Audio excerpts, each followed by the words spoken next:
Well, let's go live now to the United Nations headquarters in New York, where former Portuguese Prime Minister Antonio Guterres has been sworn in as the UN Secretary General. He succeeds Ban Ki-moon, who's expected to step down at the end of this month. Let's go live now and listen in. Prevail in our common world, and that the UN is able to reform itself, to become more nimble, more flexible, with processes more simplified and decentralized, and more able to be effective and cost-effective in the service of mankind.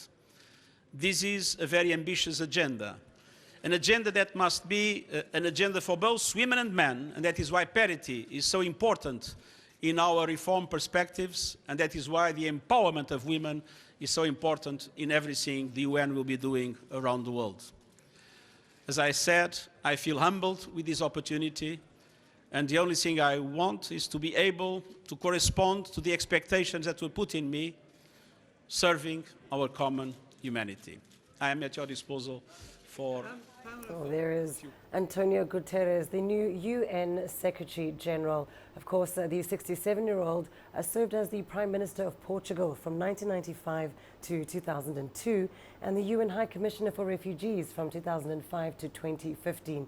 He will now become the world's top diplomat on the 1st of January, a post he'll hold for the next 5 years. And as he takes his oath of office, the 193-member UN General Assembly will also pay tribute to the outgoing Secretary General Ban Ki-moon.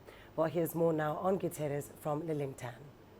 Antonio Guterres brings to the table here as the next UN chief his experience as an academic, a politician, a diplomat, as well as a very strong advocate for refugees.